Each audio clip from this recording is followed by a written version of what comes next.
Okay, so can you hear me? Yes, sir. Yes. Okay, so thank you, Sir, for the introduction, and thank you, Cleetus and Raghunath sir, for the invitation for this talk. So I'm Didimos Johnson. I'm doing my PhD here at Auburn University. Here I'm planning to talk about something about this, how to write a first class paper, like in an international journal. So initially, I would like to start with a question to all, like this audience. Is there anyone with a like publication of like more than 20 journals? Anyone got 20 publications? You can use the hand emoji that's available on the Zoom. Anyone?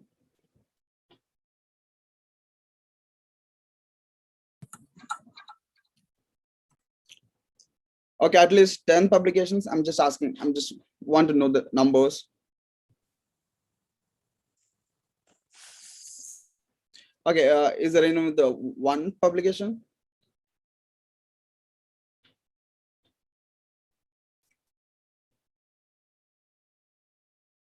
Okay, so this is, I think this is your first publication. Or you're I have more than 30. More than 30. That's nice. That's nice. So could you please tell me the impact factor of those journals? I just want to know. That's why. Just make it as a casual talk. We don't have to do that.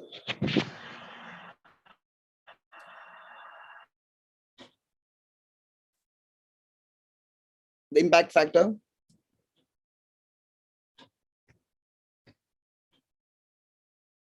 Okay. So I will discuss more about impact factor. History of Auburn University, USA. I'm sorry, I can't hear you. Okay. So I would like to start with a story that that happened when I was in the like third class or fourth class. So one day my father, he told me to buy some sugar. I mean, he was with Cleetus with me at that time, and 1 kilogram of sugar. Then we went to the supermarket to buy this 1 kilogram of sugar. It was like my memory, I think it was around 30 rupees at that time, 1 kilogram. I don't know how much is that right now. Then we bought extra 2 bubble gums. I still remember the name of that bubble gum. That's I think yeah, 2 bubble gums, some super blue or something, I don't know. And we bought that because at that time this cricket players, they used to chew it during this game. So we thought that would be like we'll get that look. At least we'll get that look. Then we reached home and said my father that we bought 1 kilogram of sugar for like 32 rupees, including 2 bubble gums. Then he was like shocked because he already knew what was the price of 1 kilogram of sugar.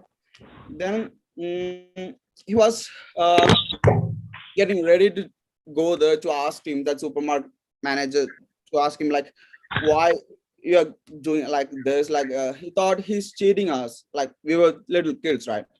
Then at last I told him that we bought 2 bubble gums. That's it. Then what he did was like he didn't do anything. He just took the bubble gum from me and he chewed it himself, and the other one he gave to Cleetus. Then when we were playing after that, he was chewing his bubble gum and I was looking at him like I didn't get that. But he didn't say anything, but I learned so many things from that event. So that's the first thing I want to say. And we need to know what it is. Like,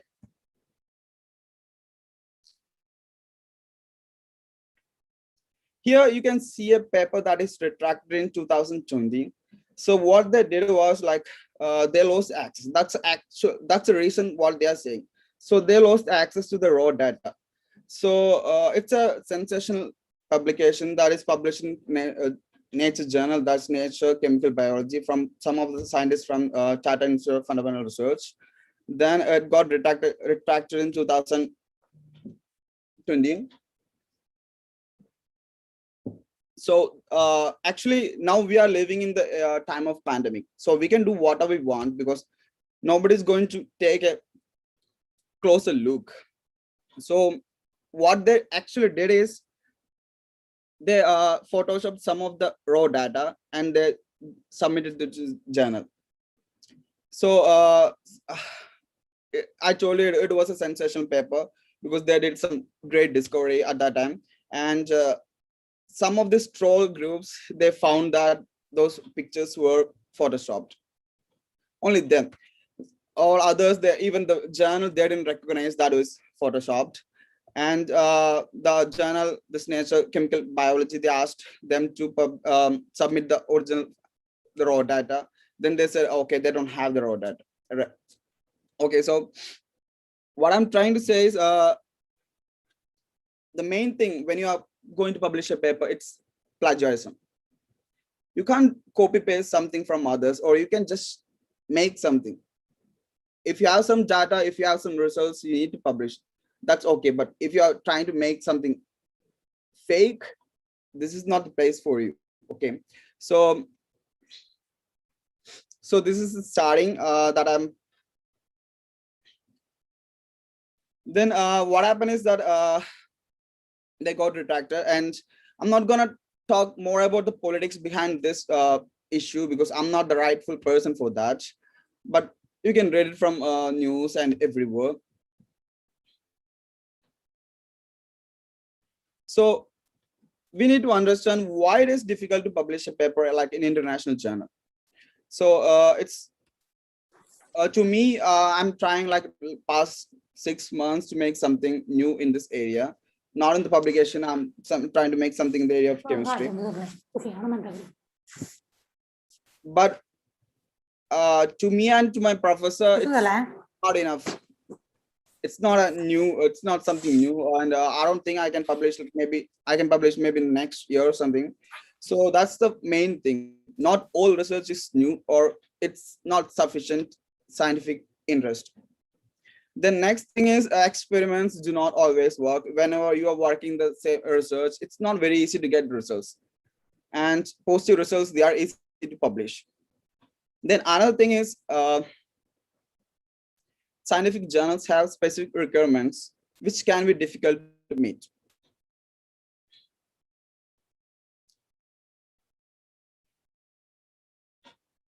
So how can we find out the specific requirements of this scientific journals? That's an important point. I mean, you already know how to do the literature survey because last class that was about the literature survey. So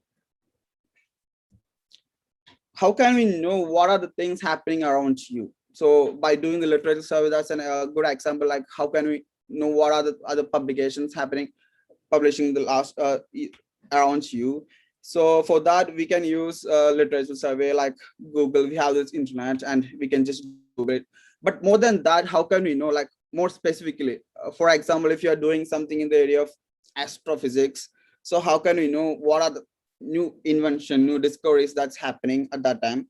So you can do one thing, that is subscribing to the email scheme. So by doing that, you will get weekly or monthly newsletters with the total number of publications. And here, what I'm doing is we have this electronic database called SciFinder. That's a very good option for us, like in scientific community, to search what are the publications and what are the materials that's available in that particular area. So these are the main things that we need to know, like when you are publishing in international scientific community. So by doing this, you will get an idea of what are the requirements for a journal to be published. So these are the points that we need to know to select a target journal. For example, if you want some higher impact, okay, we were discussing about, I just told you about what is impact factor. Impact factor is like it's like when you're citing a paper. For example, I published a paper and someone from the same area, they cited that article. Like that, many of the papers will be there like per year. So by doing the total number of citation, and we are dividing it by the the number of articles that is published in that year, so we will get some impact factor. So by do that impact factor, the number that explains the value, like the dignity or what is importance of that paper. For example, nature papers, it shows impact factor of more than 50. Some of the regional papers, they shows impact factor of 0.3. So like that, so we will know, okay, what are the best and what are the not that much best, but they are good. Like we need some regional papers. And so by doing this literature survey, or like by doing the sci-finder research, we will get some idea of what are the kind of work they normally publish, and what is the aims and scope of the journal, match the content and level of impact of your work of the field. Is the journal of an appropriate standard for your needs? So this here comes. So for example, if you are asking someone to like why you need a publication, so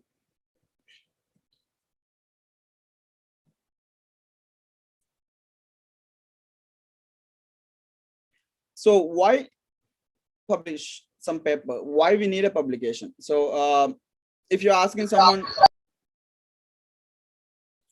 so like we can say, I need some promotion, or I need some increment in my salary, so that's why I'm publishing. No, actually it's not.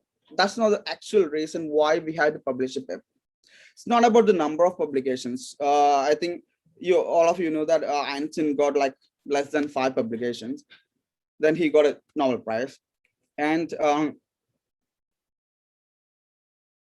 it's actually to leave a record of research which can be added to you by others, and to get some recognition of for your ideas and for your research, and to attract interest from others in the area of research. For example, some professors may read your paper and they can contact you. They will contact you like saying, okay, I read your paper and that was a good one. So by doing that, we will get some we will receive some expert feedback on results and ideas, our ideas and our results. And we can do we are publishing these papers to legitimize the research, like to receive independent verification of methods and our results. So that's the actual reason why we had to publish a paper. Then after that, we need to know who is our audience. For example, if you're publishing in a paper in an educational journal, like we have some educational journal, like science educational journals and chemical education journals. So in that journals, what they want is not the high level research. They need to make it simple. So by the way of concluding your results, you need to make it simple. Then only, because those journals are read by some high school teachers or high school students and undergrad students. So we can't just start with an experiment what we have done. So we have to start with the introduction. We need to be like more specific, not more specific. We have to make it simple. Then only those people, they can understand what are trying to say.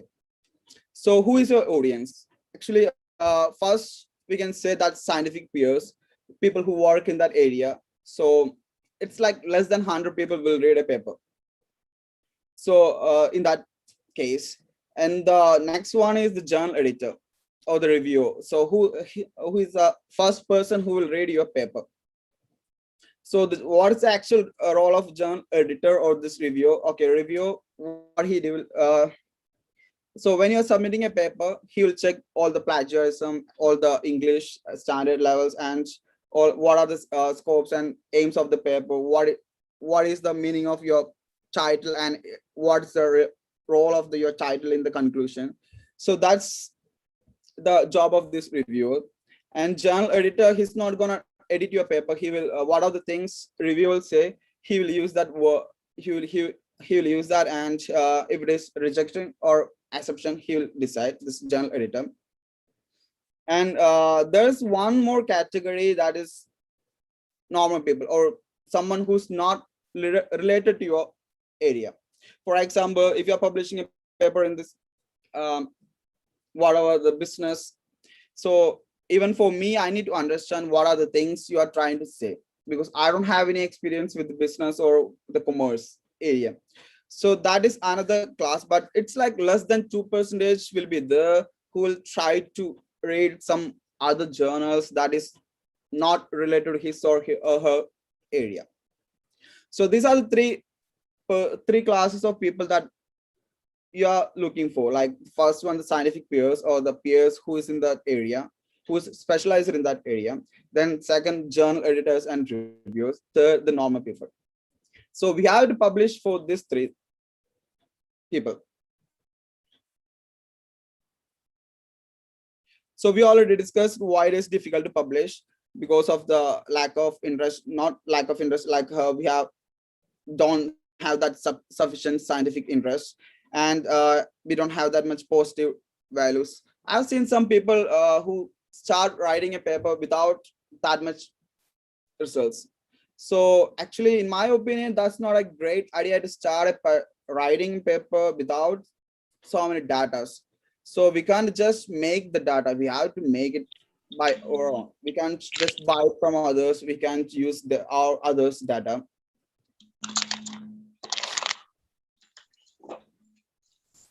So the next important point, what is the impact factor of the journal? So this is the impact factor calculation. It's shows how many times articles from the journal had been cited in a particular year.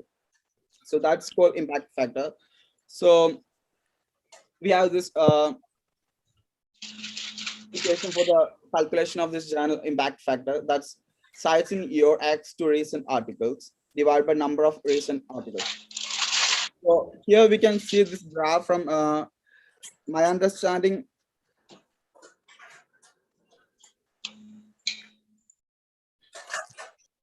We can see around 9,664 journals are there that shows impact factor less than 1, and less than 244, 1.97% of papers are there with impact factor of more than 10.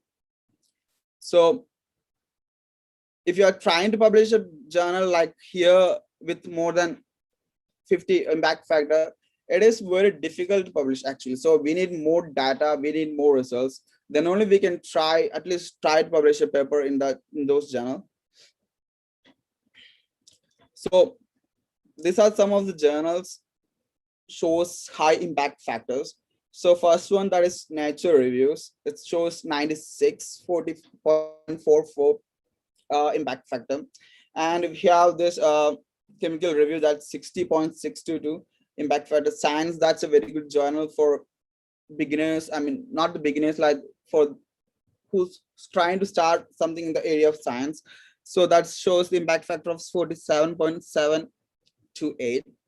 So these are some of the best and impact factor journals. So how can you publish something in those journals, like something better? So that's what I want to say here in this talk.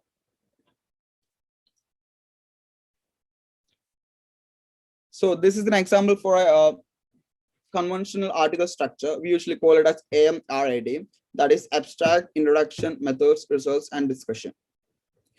So what is abstract? Abstract is like a abstract of what you have done. So you don't have to explain everything in that abstract. You don't have to explain what are things like you couldn't make it, or you can just be clear and just be short. That's abstract. So you can explain all other things, like you can cite some reference and all other things in the introduction part. So here this is the general structure for non-scientific community. So we usually use they usually use methods and results in more advanced way. So we can focus more about this methods and results. And after that, we have this discussion. So discussion part, actually what they're doing is what are the things they found, so they will use in the results, and what are the things they are trying to say or to discuss their results and to discuss the procedures and methods. So that's the discussion part. Some papers, some journals, they don't accept your article if it is combined with the results and discussion. Some papers like science and nature, they need like that. So results and discussion will be in the same format. So methods.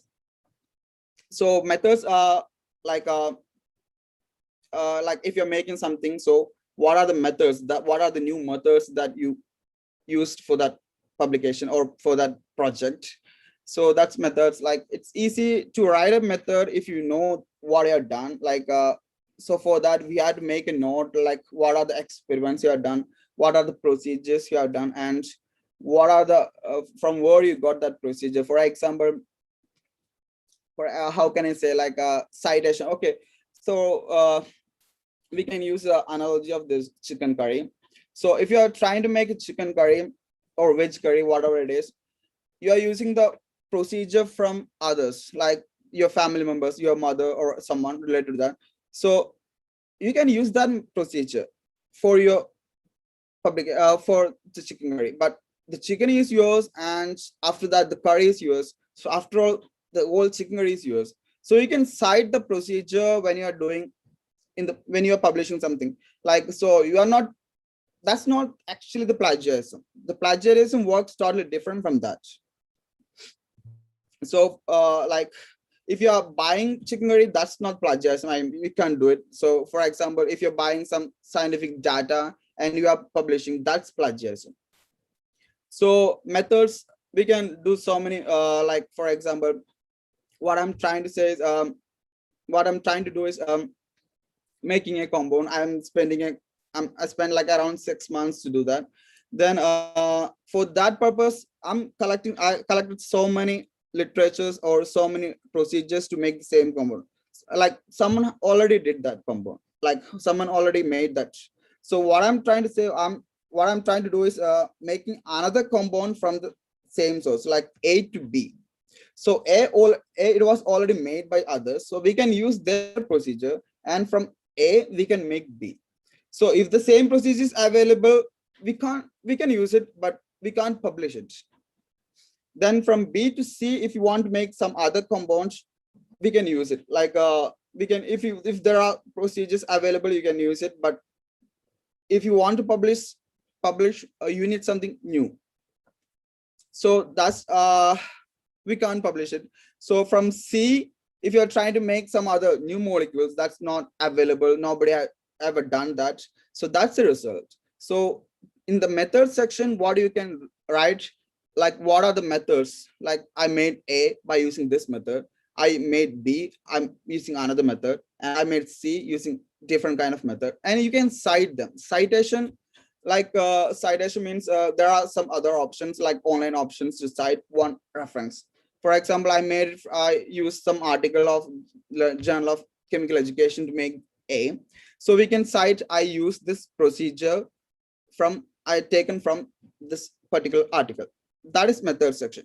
Then after that, results means what are the results you got. I mean, you don't have to say that you already made A, B, C from different sessions. That's not the results.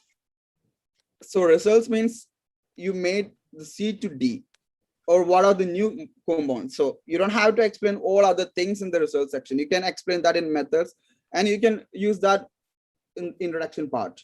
So results means like for example, okay, we can use the same analogy of chicken curry. So I made some chicken curry, so that is the results. So I bought some chicken curry from others, that's not actual results. Okay.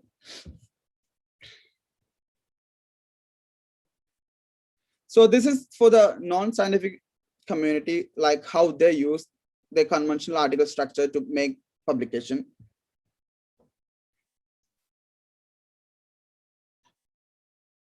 So for scientific community like me, I mean, like us, for chemistry or some other science backgrounds, we usually don't use our methods in the middle.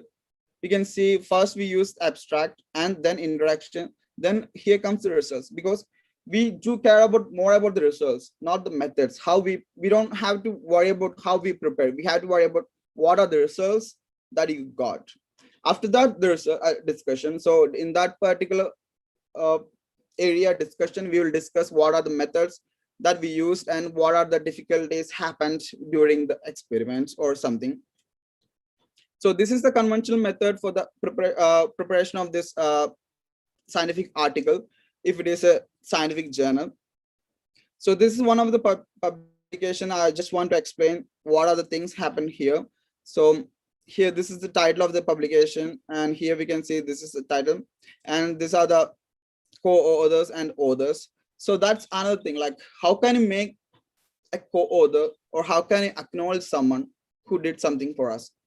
So co-authorship have, I know some professors or teachers, they used to make their students as co-authors because they did well in the examination. Maybe they don't know what is that paper about. So they did well in the examination though, so we can make them as a co-author. So if you are asking to someone like in the scientific area, it's totally unethical. We have to, if someone helped you like to make something, we have to make them as a co-author.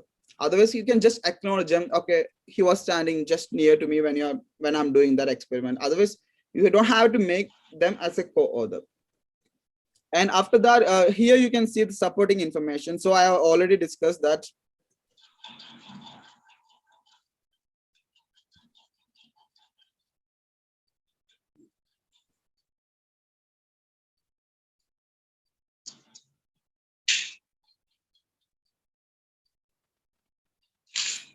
So here for us, here we use the methods in the last section, or we give it as a separate file for because otherwise the length of the paper will be like more than 10 pages. So length, that's another factor to need to be focused, because we can't make more than 10 page papers. Nowadays papers, we are trying to make it like in 1 page or at least 2. So after that, so we usually avoid this method session into this supporting information. So we will give it as an additional PDF, so they can use the supporting information. They can, for example, if they want to cite our journal, like if they want to cite our publication, here you can see cite this ACS. So here we can see, so by clicking that link, we can cite this paper. And after that, we have this abstract. Here you can see we used one diagram to explain the abstract. So it will be easy for anyone who is not in the scientific area to understand what is it by looking at this picture. So that's another important point, like by adding more pictures or diagrams to conclude like all your data. For example, here even you can understand this. I'm pretty sure that here this is A and we made B by using this methods. That's it.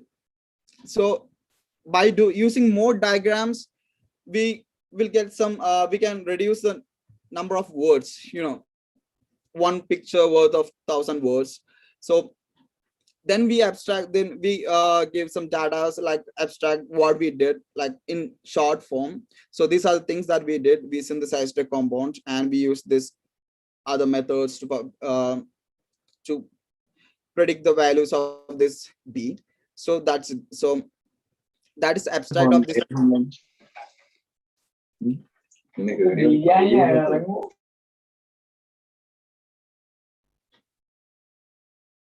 So after that, we have this introduction. So introduction part, what we did is actually, so here we can see some numbers. So here like 1 to 7 and 8, like 7.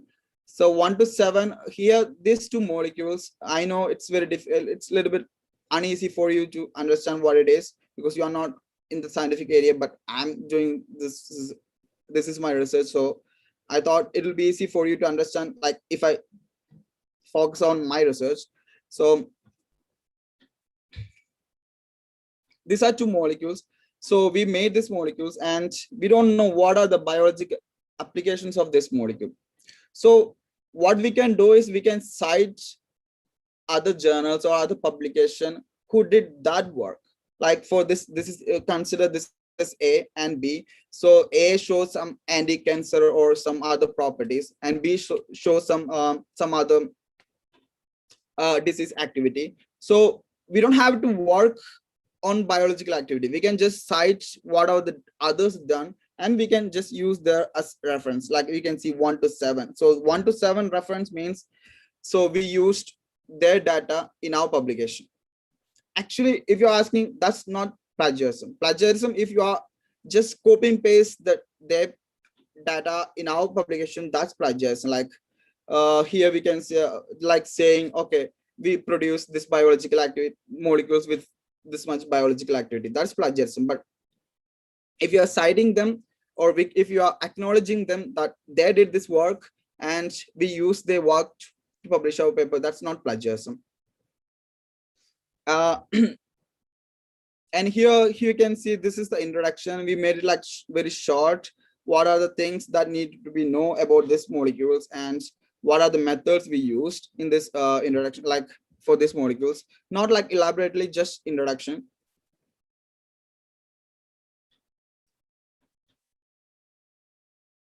After that, for this particular journal, we have this results and discussion in the same form. So first results, we explain what are the results we got, like we made this A, and what are the methods we used. We can use that in this results and discussion. And what are the faults, like if you're discussing something like we couldn't make anything, so we can use it as discussion. And what are the future works that you are trying to do in the same area, we can add that in the discussion part. So here we can see we use some other not that much easy to understand, like this VCD things, to explain what are the main, like how to say, structure, what are the structure need to be done in that area. Then after that, we have this conclusion. So we concluded that with what we did actually and what are we trying to say. So that is conclusion. And here you can see conclusion is not that much elaborately than this methods. So here we have this method session, like journal experiment session, not like more than 2 pages. Like we gave like the main, what are the things you are used, like for example, if you are using an X-ray or any other ORD spectrums, so we can use that as a method section. And we can see it here. Supporting information to support that methods. So for example, if you're making so many compounds from different procedures, you don't have to give that in your journal or your publication. You can give it as a supporting information. So whoever want to know, they can directly go and check the supporting information. So they will get the idea of what are the procedures you have done. Like if it is some like reactions, we can ask them like, what is the reaction condition, what is the temperature that used for this for this particular reaction, and how can we make it easily. So that's supporting information. So we can get the supporting information available from the websites. So it will be easy for those who are trying to do the same thing. So then they also will try to cite our journal. So that's the importance of citation. So like that we will get more citations. So the total journal will get like more, if it is more 1,000 citations, and you will divide by the number of total articles. So that's what I tried to say, the impact factor. And we have this author information, and we all discussed, I mean, what is the co-author and who is the author. So the author and co-author, actually there's analogy, like I'll tell you one story. Like we have one professor that he had like around more than 10 students, and because of his nature, 10 of them, they left him because he's not that much good. Then what happened is that he published their work as his publication without even acknowledging them or without even making them as a co-author. So that is in my opinion, that is totally unethical. If they have done something, we have to acknowledge them, or we have to make them as co-author. Then only we can say, okay, at least we will get some satisfaction. At least we got one publication, even if you are not doing any PhD or postdoc. So here we can see the acknowledgements. Acknowledgements, like here in our case, we use some other data from other universities. So we acknowledge them. We didn't make them as co-author because they are not directly taking part in the procedures or directly taking part in the what are the things we did like experimental session, but we use their data, so we acknowledge them. For example, we can use same chicken curry or veg curry analogy. So use the procedure of your mother, so you don't have to make as her co-author. If you want, you can just cite her like we use the procedure. Then for example, your brother or sister you helped you to cut the onion, so we can use them as the co-authors because they actually did something for that experiment. So acknowledgement is like for example, you bought it from some shop, this chicken, you don't have to make them as a co-author, so we can just acknowledge them. Okay, we got it from the shop. That's it. So that's the importance of this acknowledgements. And here we can see the reference. So here, this numbers that corresponds to the numbers that we have seen in the introduction part. So introduction, we use these numbers. So to reference or to cite what are the things like for procedure, if it is a procedure, or if even if it is a like a biological activities. So we can just refer them as we can just cite them. So now, for example, now we have some results. So you are trying to publish it in some very good international journal. So what is the first step you need to try? You need to do. So you can make a mini statement, or we can just start with the writing a publication, like writing what are the things you found. Like for example, you made A. Then you can start with introduction. So introduction part, you don't have to use all the data that you collected when you are just starting the paper. First, write down what are the things related to A, only that one. So that is second stage. Then after that, third stage, collect more information about that particular A, and just cite them. What are the reference manager? We have some available softwares for that. So it will be easy for us to refer some like Mendeley softwares. And we can use them as like we can refer or we can cite them, and elaborate your introduction part with the literature survey what you're done. After that, you have to like maybe you have done, so you got so many results and you need more results to be published in a better journal. So you can wait, and after when you got all the data, so you can write your methods and your results. And after that, if you want to do more in that area, you can use it as a discussion part. So in that discussion part, what you can do is like you can just write down we are done A, and we used A to make some other compound, but we didn't make it. But we are trying to make some other compounds from this A, or we are trying to get more data about this A. So that is the discussion part. So when you got some results, so results, they are the story. Like if you are writing a paper, first thing the people will read like the title and the corresponding results, what you got and what are you trying to say. So if you are like, for example, you got some you have done some work in the area of oceanography, and the title title relates to something in the astrophysics, so you can't just do it. Like you need some connection. Like when you're writing a title, it should be connected to the results. So that's the actual story. So we are elaborating the results. That is, if we are elaborating the story with some introduction, and we are abstracting our introduction and story in the abstraction, and we are concluding our results with discussions. So that is the four parts of this a very good article. So when you are drafting your process, so you need to ask yourselves like, what am I trying to say? What do my results say? So then you'll get some idea. Okay, my results, these are the data that I got. So we need to write some introduction according to the results. What do these results mean in their context? And the next point, who needs to know these results? So we can understand who is our target audience. So we can write the publication, we can write the article for them only. So for the if it is students, we can write it like in the simple way, our results.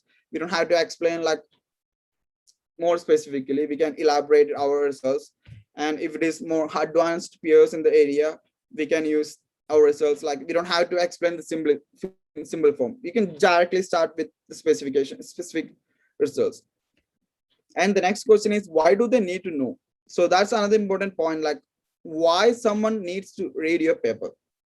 If your result is something better, people will try to read it. Otherwise, you're getting some publication and you can use it as a number, like I got 50 publication. So, and if someone asks, okay, how many of others read that paper? So actually, if you don't know, then what is the use of that publication? Then why you publish that paper? So that's another point that we need to know, like why do they need to know what I'm trying to say? So like by making some diagrams and everything, so we can attract them, but we still need to ask, like why do they need to know? So it's not just about the numbers. Actually, I got very less number of publications. Still, it's not just about number. It's something like if someone says, okay, I read that paper and I understood what you tried to say, and I would like to work something in that area. That makes us something prime in that area. So that should be the actual reason why we had to publish a paper. So the next thing is referencing. So how to do it and why you need to do it. So referencing, I already discussed how can you cite a paper. So referencing is not like plagiarism. So referencing, for example, I already said, we can again use the secondary analogy. So if you're making if you're using this procedure, we can just refer them. So I use the same procedure. So if you're trying to say, okay, for example, I did this, then I use the procedure, but I got something other results. So still we can refer them, but the new result that is yours, so you can publish it. So another thing that we need to know is that we need to avoid plagiarism when using other words. If you're directly copying paste the sentence from other article or just use their diagram as yours, that's totally plagiarism. Even if you're citing them, it is plagiarism. So that's another thing. Like then another point is when you're paraphrasing, like I've seen some articles, like we can start introducing this plagiarism things to our students, like when they are trying to submit an assignment or homework. If it is, I mean, there are so many softwares, even the softwares can't find if they did it in the paraphrasing format. So what we can do is we have to talk to them and we can just tell them like this is not the right way to write something. So paraphrasing is another important factor in the plagiarism. So we may think, okay, nobody's going to notice. Why would they read my words and why would they use some softwares to check I have done some plagiarism in that article? Because you know that like maybe less than 10 people will read that paper, and why would I care about more about this plagiarism? Actually, that is, if you're asking to yourself like ethics, plagiarism is an important factor. You can't so that means you don't know what's the actual reason for a publication. If you know that, you wouldn't do it. So these are some examples of plagiarism. So we can say turning in someone else's work as your own. That's totally unethical. And copying large piece of text from a source without citing that source. So copying paste is a, like nowadays we can see it from the even small kids, they are trying to do it. Like they'll copy because everything is available on the internet. So for example, if they are making some assignments, they will just directly copy it from the Wikipedia and they will print it and they'll submit to the teachers. So from that stage, if you can stop the plagiarism, that will be too much helpful. We need to tell them. So that is also like you're stealing someone else's work. That's not yours. So that's, and other point is taking passages from multiple sources and piecing them together and turning in the work as your own. So I've seen some other publications, what they will do is like they will collect all the data, then they will submit, they will combine them together and publish their own. So there are so many, like billions of papers are there from this Chinese community. I'm not saying they are not good. Some of them are there, but they publish their papers in the Chinese. So no one, only them will read that, and others they won't. How can you read it? Because they don't have it's not available in another language like English. So what they are trying to do is like they will get more publication, number of publication. Still, they don't know what is the actual reason why we had to publish a paper. If you know, you won't do it. Then next point is copying from a source, but changing a few words and phrases to disguise plagiarism. Plagiarism. So that's another point that we need to note in the area of plagiarism. Like if you're copying in some like copying paste source and changing like small words. So like for example, I did it and he did, like if you're changing some small words to avoid just to not to be recognized by this plagiarism softwares. So again, that is unethical. And another point is paraphrasing from a number of different sources, citing those sources. So this is like we can use some data, but if you're trying to cite them, we can't use same exact words that done in that publication. So that's another thing. Like even if you are paraphrasing what the sentence is, still that is an example for a plagiarism.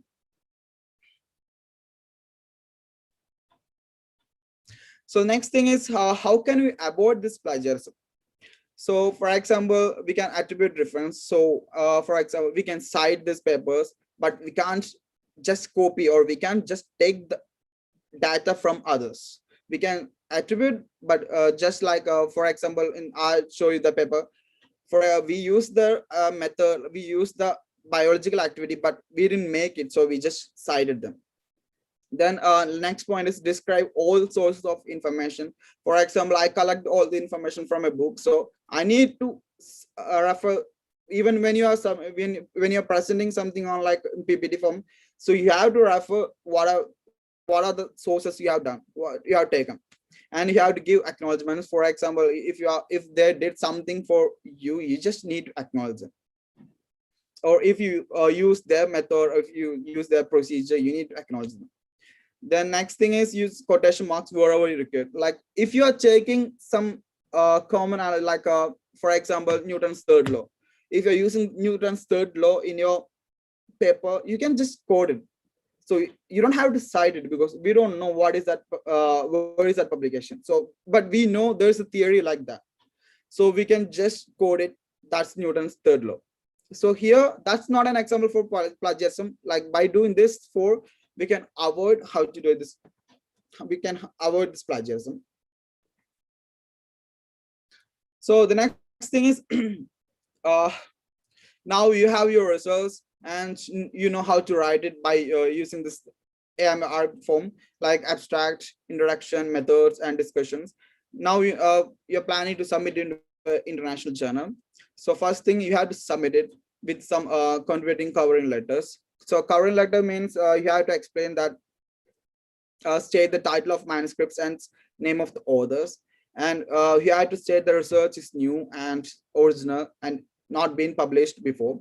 And you have to sign that cover letter, and you have to submit that with the submitting manuscript with your supporting informations.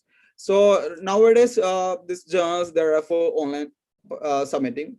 So it will directly go to some of the reviewers. So what they will do is that they will review your paper. Like firstly, they will check. Obviously, yesterday I asked one of my professor, he's a reviewer of American Chemical Society journal. So I asked him like, what would be the first thing you will notice when someone from Asia or like some other countries publish a paper? So he obviously said the first thing he's gonna notice that English. So for like the grammar, the grammatical error, then only he'll check. He said he's gonna check the plagiarism. So he got some others, like not simple softwares that we don't know, like some other sophisticated softwares only to check this plagiarism.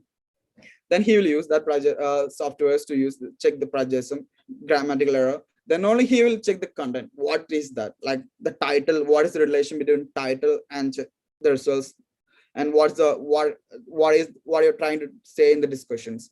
So that's contributors covering letters. So these are the reviewers' criteria for evaluating a manuscript. So first thing, does the title clearly indicate the content of the paper? So they'll check what you are trying to say in the results, and what is the meaning of the title and the results. What is the correlation between them? So if I can use that, like if you're trying to do something in the oceanography and you're trying to say I did something in the astronomy, in the title, that's totally different. So you need to write down what are the results. Like catch, you can use some catching titles, so you'll get some more audience. And the next thing that they'll check is the contribution new. Actually, I've seen some papers that they already published in some other journals, so they without any change they will submit this to others. So by doing that we will get more number of publication. But so this journal reviewers, what they are trying to do is what they will do is they will check, is this contribution new or is it published by someone else. So why I'm saying this to you, because you are not a reviewer, but by understanding these things, what they are trying to do, what this review is going to do, so you will get some idea like what are the things we have to notice when you are trying to write a paper. And the next point is the contribution significant? So if it is not significant for that particular journal, they won't accept it. They will immediately reject it. Then the next point is it suitable for publication in that particular journal? I already discussed that.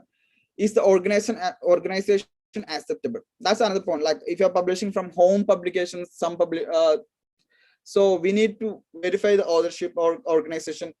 Then only this international journals, they will accept your publication. So just like if you're writing from your home and okay, I want to publish this paper without any so much data and without any proper organization, they won't accept it. Do the methods and treatments of results conform to the acceptable scientific standards? So as for example, if you are using some old 1800 chemistry or 1800 scientific methods to publish in the 2021, so they won't accept. We have to be up to date. We have to use the new methods. Like we have to use at least 2020 methods. Then only this international journals will accept what your publication. Are all conclusions firmly based in the data presented? So we have to conclude what are the data we got, and we have to discuss in the conclusions.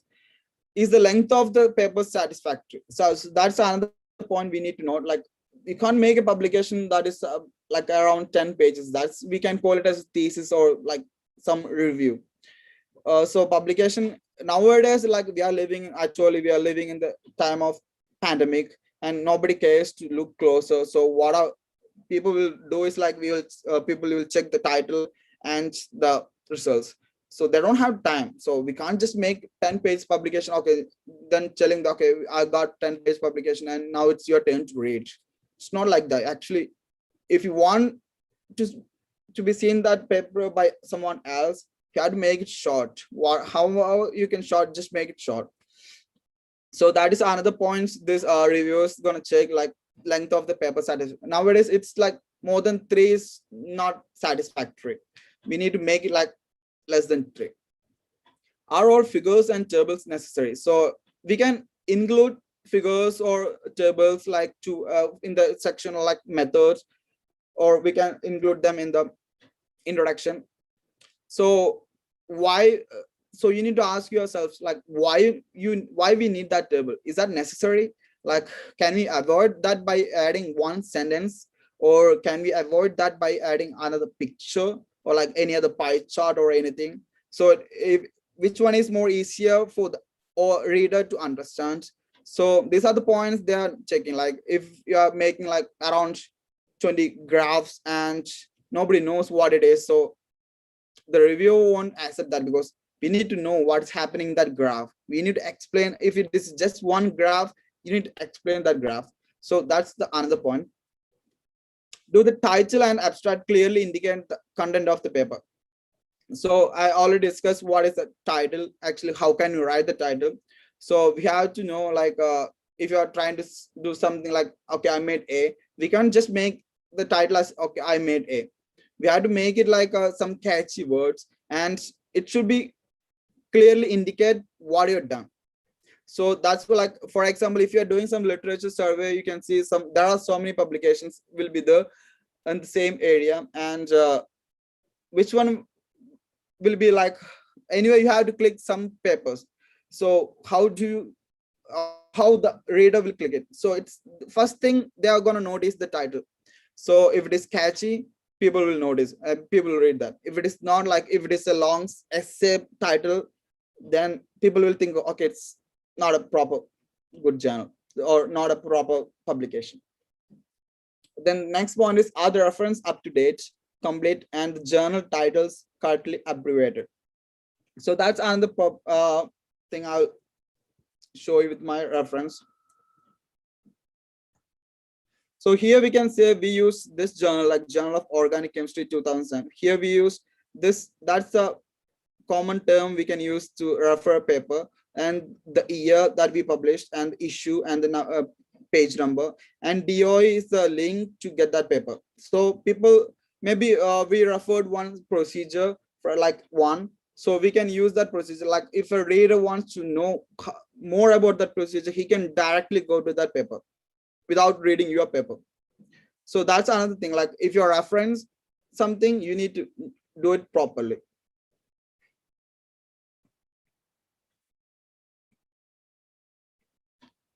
Then are the reference up to date? Like if you're taking one procedure from 1900 and you're citing that, like we got some ideas from that 1900, actually like not up to date. Like we have to take the procedure, or what are the things, like at least 2000 time, and then we can use it in our paper. So it will be easy, like already established. We know that, like for example, you are trying to make A again, and you're taking a procedure from 1800, that all, it's like it's this much years are covered. So what will happen is that maybe someone who did that procedure, maybe someone who will use that procedure to make some better procedure. So we have to find out what are other procedure to make this A, and we have to refer them. So by doing that, we can update what are the chemistry, and the main thing is we will know what's happening around you. So without knowing that, like my professor, he always says you need to read at least one paper. If you're free, just read at least the title. If you're not doing like anything for at least for 1 hour, just read what are the papers you can read. So that's another point. And like getting more knowledge, that's the actual reason why we had to publish a paper. So these are the reference that I used for this PPT. Here you can see this second reference, that's writing scientific research articles. So this is a book by this Margaret Grill and Patrick O'Connor. So this is a very good book that you can also refer, like to know more about how to write a scientific research articles. And I use some of the other journals, like this is the journal that got retracted in 2021. That's not 12. So that's it. And this is my university, and I took this picture. It was like back in December. This is our Stanford Square. Thank you. If you have any questions, please, you can ask. Thank you, sir. Thank you for a mind-blowing session. Now it is time for the interaction. Dear participants, you can use the chat box.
Please mention your email ID. Okay, I can give it to Cleetus or Raghunath, sir. You can ask to him, or can I type it here? Okay.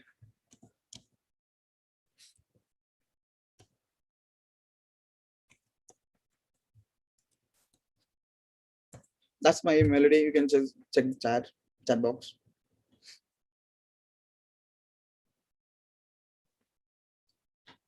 Any questions?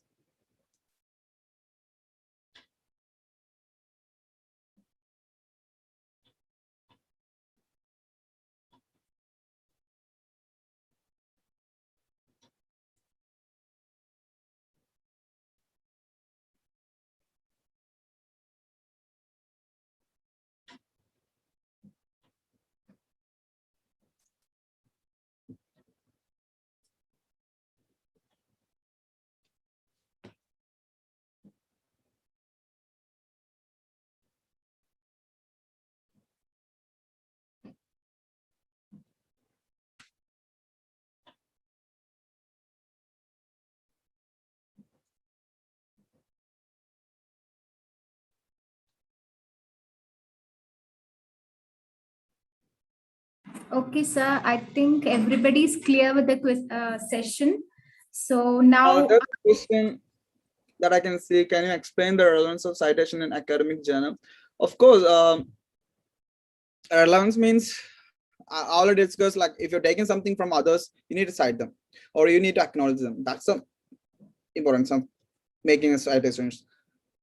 And actually, like otherwise, we have to say like we made the procedure and we like same like same explanation we can do, like for example, you're taking some procedure for the profession of A, and if you don't mention them, actually we can call it as plagiarism or we can call it as unethical.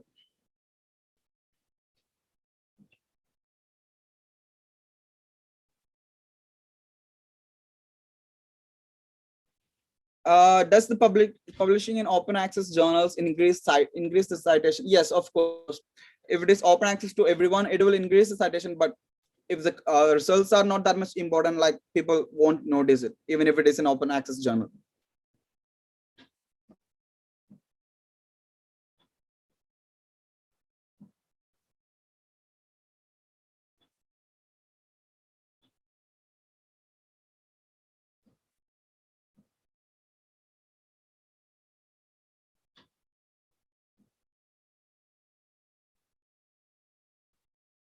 Yeah, I think that's. yeah, any more questions? Any more queries?